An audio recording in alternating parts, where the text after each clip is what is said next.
Sa pagsisimula ng episode 6 ay ipinakita na binabasa niya ang aklat ng pantas na kanilang nakita.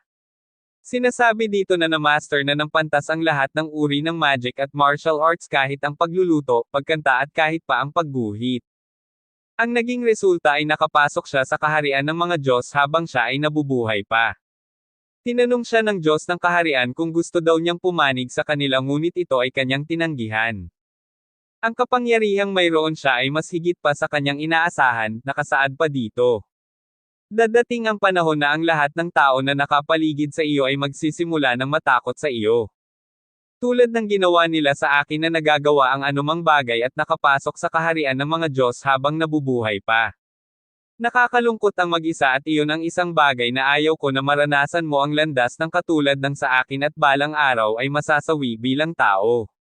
Dito ay tinanong niya ang kanyang sarili na kung anong paraan ba ang maaari niyang gawin upang hindi matakot sa kanya ang mga tao na nakapaligid sa kanya. Sinabi sa aklat na ang kailangan dito ay ang pagbuo niya ng relasyon ng tao na nakapaligid sa kanya na kanyang maaaring pagkatiwalaan. Naisip niya na katulad niya noong hindi pa siya napunta sa lugar na ito ay wala siyang kaibigan hanggang sa nagbago ang lahat at unti-unti ay nagkaroon na siya ng mga kaibigan. Sinabi din niya sa kanyang isip na parang alam ng pantas na ito ang mangyayari sa kanya dahil eksaktong nagaganap sa kasalukuyan ang lahat ng isinulat niya sa librong ito. Nakasulat pa dito na ngayon ay isusulat ko sa librong ito ang isang bagay na nais mong malaman. Panandalian siyang napaisip at sinabi na bukod sa physical combat ay gusto din niyang matutunan ang magic ability. Ang aklat ay tumugon at ito ay nagliwanag pagkatapos sa isang pahina ay nakasulat na ang aklat na ito ay puno ng mga magical theory na maaari niyang matutunan saad pa dito. Sana maging masaya ka sa aking ipinagkaloob na isang taong nilalang, ngunit hindi pa ganap na tao. Naway mapuno ang iyong buhay ng maraming kaligayahan at magandang kapalaran saad pa dito. Nagpasalamat siya sa pantas at sinabi na hinihiling daw niya ang kapayapaan na kanyang hinahangad, sabi pa niya. Pagdating sa kanilang bahay ay muli niya itong binasa at inisip kung papaano niya mabubuksan ang pinagmulan ng magical energy, dahil hindi din niya magagamit ang magic power kung wala ito. Inilagay niya ang kanyang kamay sa kanyang dibdib at nag-concentrate at dito ay naramdaman niya ang kakaibang pakiramdam. Na-activate niya ang kanyang bagong skill na magic energy manipulation at sinabi niya na ito na daw marahil ang magical pathway na pinasa sa kanya ng pantas. Pagkatapos na ma-confirm ang nature ng magical pathways, ang ibang susunod na hakbang ay madali na lamang. Isang magic ability na imagination mo ang magdedesisyon kung anong magic power ang gusto mong gawin. Dito ay sinubukan niya ang kanyang bagong magic ability pagkatapos ay nag-concentrate siya sa paggawa ng isang magic water ball. Itinaas niya ang kanyang kamay at pagkatapos ay nag-concentrate siya at dito ay matagumpay siyang napalabas ang isang magic water ball. Pagtingin niya kay Knight ay katulad niya na nakapagpalabas din ito ng magic ball at ito ay kanyang binati. Muli nilang sinubukan na magkasabay na magpalabas ng magic ball at ang kanilang target ay ang puno. Nang pinakawalan na niya ang magical water ball ay labis siyang nagulat sa naging resulta ng pinsala na naidulot nito. Sa eksenang ito sa kaharian ay ipinakita si Owen habang kausap ang hari. Sinabi ng hari na nagkita na daw ba sila ng taong nagligtas sa kanila ni Prinsesa Lexia. Tumugon siya at sinabi na nagkita na daw sila at ito ay nakatira sa kagubatan ng Darkness region. Sinabi pa niya na malamang daw ay sa ibang bansa ito nagmula dahil daw ang kanyang pangalan ay naiiba sa kanila, sabi pa niya. Hiniling ni Owen sa mahal na hari na kung maaari daw ay pagpayuhan nito si Prinsesa Lexia dahil sa labis na pagkagusto daw nito sa binata. Sinabi din nito na siya daw ay labis na nagulat noong narinig niya na nag-propose ito ng kasal sa binata. Ngunit bigla siyang nagulat at natauhan sa sinabi niyang iyon dahil ang ganoong usapin ay dapat na sila lamang ng prinsesa ang nakakaalam. Tinanong siya ng hari kung ano daw ulit ang kanyang sinabi at sumagot lamang siya na wala daw iyon at di na kailangan na pansinin, sabi pa niya. Ipinakuha ng hari ang kanyang espada sa kawal at muli ay tinanong niya itong muli kung ano daw ang sinabi nito. Nang hindi niya nagustuhan ang isinagot nito, ang lahat ng bagay ay nasira ng kanyang espada. Lapastangan daw ito at hindi siya makakapayag na mayroong taong tagalabas ang mauugnay sa kanyang anak, galit na sabi pa nito. Sa eksenang ito sa kanilang silid-aralan ay malalim na iniisip ni Yuya ang resulta ng kanyang magical power. Nabasa niya sa libro na huwag daw niya asahan na ang magic power na ito ay gagana sa totoong mundo dahil ito daw ay walang kasiguraduhan na gagana. Sa halip ay pagtuunan na lang daw niya ng pansin kung papaano ito mapapalakas sa mundong ito. Sa madaling salita ay kailangan niyang isiping mabuti kung kailan at kung saan niya ito gagamitin, sabi pa niya. Dito ay nag-announce ang kanilang teacher na sa susunod na linggo daw ay magkakaroon sila ng off-campus study. Hindi daw siya nakagawa ng schedule para dito at natanong niya kung ano daw ba ang ginagawa sa off-campus study. Sinagot naman siya ng kanyang katabi na para daw matuto silang makibagay sa kapaligiran at gagawa ng mga activities sa labas ng paaralan at ito daw ay matatapos sa loob ng 2 araw. Sinabi ng kanilang teacher na magkakaroon daw sila ng 5 grupo at si Yuya ay napabilang sa group 5. Nilapitan siya ni Kaide at sinabi na magkasama daw pala sila sa group 5. Nagsalita naman si Akira at sinabi na wag daw silang mahiyang magtanong sa kanya ng kahit na ano dahil magkasama daw sila, sabi pa nito. Sinabihan naman siya ni Rin na masyado naman daw mahaba ang pagpapakilala nito pagkatapos ay binati sila at sinabi na siya din daw ay kasama nila sa group 5. Tumugon naman si Yuya sa kanila at sinabi na natutuwa daw siya na sila ay makasama sa grupo at ipinangako niya na gagawin daw niya ang lahat. Para daw mas makilala nila ang isa't isa, dito ay sinabi ni Kaide sa kanila na kung gusto daw ba nila na pumunta ng mall at sila naman ay pumayag. Sa eksenang ito ay hindi makapaniwala sila Shungo at Ryo dahil nakita nila na dumating si Kaori. Nagpakilala siya sa mga ito at sinabi na natutuwa daw siya at naimbitahan siya na sumama sa kanila, sabi pa nito. Sinabi naman ni Ryo sa kanya na bakit daw hindi niya sinabi na kakilala daw pala niya si Kaori. Si Kaori daw kasi ang tipo ng tao na hindi mo basta-basta mapapasama sa mga ganito at nakakahiya na imbitahan. Tinanong naman ni Yuya kung nasaan daw si Akira at sinagot naman siya ni Shungo at sinabi na dahil daw mayroon daw itong importanteng aasikasuhin. Pagpasok nila sa loob ng mall ay nagpunta sila sa fashion sundries at sinabi nila na mabuti daw ay hindi crowded ngayon. Dito ay may nakita si Kaori na magandang klase ng bag at sinabi niya kay Yuya na perfect daw ito para magamit niya sa out-campus activity nila, sabi pa niya. Pagkatapos ay sinukat niya at ito ay kanyang nagustuhan, pagkatapos ay nagpasalamat siya kay Kaori dahil sa pagpili nito para sa kanya. Sinabi nila dito na kumpleto na daw ang lahat ng kanilang mga gagamitin para dito, at sinabi naman ng isa na masyado pa daw maaga para umuwi. Napagkasunduan nila na total ay maaga pa naman daw ay maaari pa nilang gamitin ang natitirang oras para mamasyal, sabi pa nila. Dito ay ipinakita na nagpunta sila sa amusement plaza at sinabi nila na perfect daw pala ang magpunta dito ng weekdays dahil wala daw masyadong tao.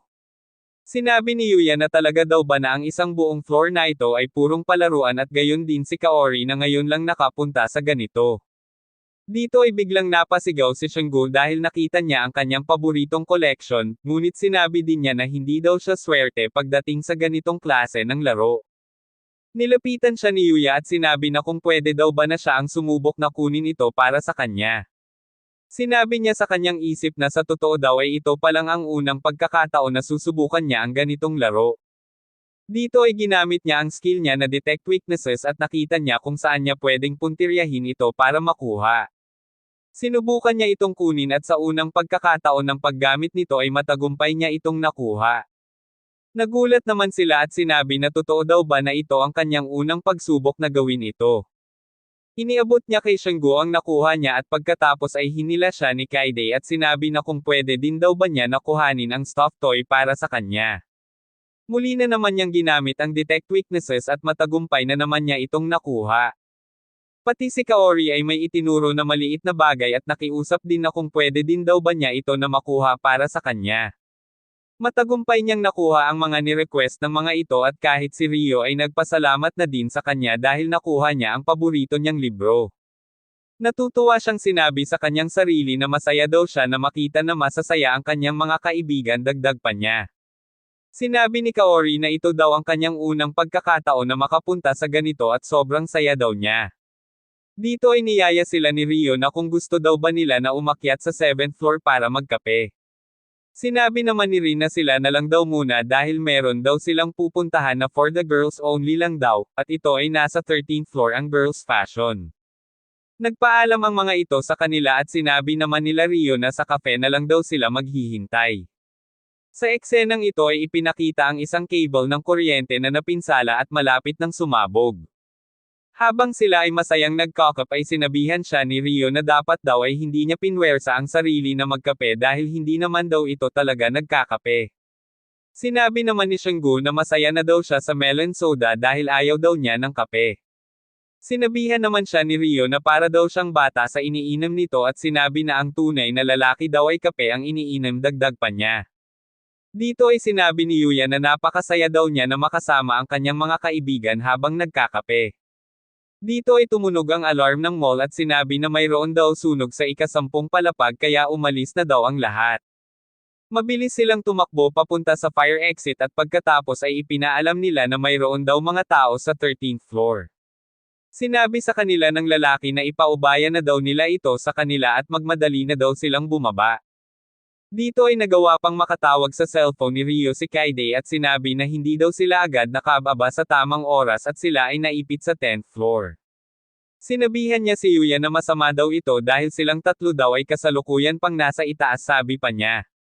Pagkatapos ay tumalon si Yuya at umakyat papunta sa itaas para iligtas ang kanyang mga kaibigan. Habang siya ay tumatakbo ay pumasok sa isip niya ang masasayang ngiti sa mga mukha ng mga ito at hindi niya hahayaan na mawala ang mga iyon. Pagdating niya dito ay nakita niya na malaki na ang apoy at ang sprinkles ng tubig dito ay hindi sapat para apulahin ang apoy. Sa tagpong ito ay naisip niya na gamitin ang kanyang magic power ngunit siya ay nagdalawang isip kung ito ba ay gagana sa tunay na mundo.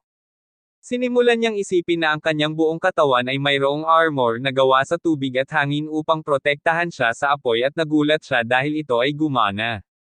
Pagkatapos siya ay tumakbo at inumpisahan na niyang hanapin ang lokasyon ng kanyang mga kaibigan. Dito ay ipinakita si Kaori na halos mawalan na ng malay, samantalang sila Kaide at Rin ay tuluyan ng nawalan ng malay tao. Dito ay may narinig si Kaori na may tumawag sa kanyang pangalan at pagkatapos ay nakita niya si Yuya bago siya tuluyang mawala ng malay tao. Pagdating ni Yuya ay hinawakan niya si Kaori pagkatapos ay napatingin siya kanila Rin at Kaide. Inisip niya na kung papaano niya maililigtas ang mga ito ng sabay-sabay at pagkatapos ay sinubukan niyang alamin kung mayroon pang ibang tao. Na-confirm niya na silang apat na lang ang nasa gusali at dito ay binuhat niya ang mga ito ng sabay-sabay. Binalutan din niya ang mga ito ng armor na gawa sa tubig at hangin at pagkatapos ay inisip niya na kung makakaya ba niya na mapanatili ang kanyang magic power habang buhat silang tatlo. Sa labas ng gusali ay tinatanong ng mga pulis kung ilang tao pa ang nasa loob at ito ay na-confirm nila na apat pa ang kasalukuyang nasa itaas. Pagkatapos ay ipinakita muli si Yuya habang tumatakbo, ngunit sa kasamaang palad ay umabot na siya sa dead end. Sa pagkakataon na ito ay natrap sila ng isang malaking debris na babagsak patungo sa kanila at pagkatapos ay napansin niya ang chain ni Kaori na nahulog sa sahig. Wala siyang ibang choice ngunit noong nakita niya ito ay naisip niya na kung wala na siyang ibang madadaanan ay gagawa na lang siya ng pwede nilang daanan. Dito ay sinimulan niyang ipunan ang kanyang buong lakas sa kanyang mga paa at sinimulan niya na gumawa ng daanan. Ipinakita dito sila Shanggu at Rio na nakikipagtalo sa isang police officer at sinabi nila na kung bakit daw hindi pa sila gumagawa ng paraan gayong may apat na tao pa na nasa loob. Sumagot lang ang polis at sinabi na kailangan daw muna na mapatay nila ang apoy bago sila gumawa ng anumang hakbang dagdag pa nito. Pagkalipas ng ilang sandali ay nakarinig sila ng malakas na pagyanig mula sa gusali at tila ba ito ay nasisira. Nagulat ang lahat at pagkatingin nila Shanggu at Rio dito ay nakita nila si Yuya habang karga sila Kaori. Nilapitan siya ng mga kaibigan niya para tulungan at pagkatapos ay nagpasalamat siya dahil nailigtas niya ang kanyang mga kaibigan sa tamang oras. Binigyan sila Kaori at iba pa ng paunang lunas at pagkatapos si Yuya naman ay pinagalitan ng bumbero dahil sa ginawa niya.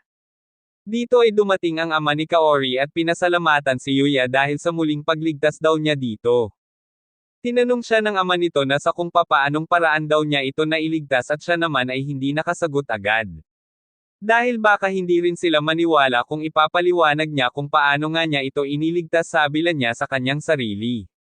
Sa pagtatapos ng episode na ito ay ibinalik niya kay Kaori ang lucky charm na nahulog nito at muli ay nagpasalamat ito sa pagligtas niya sa kanyang buhay.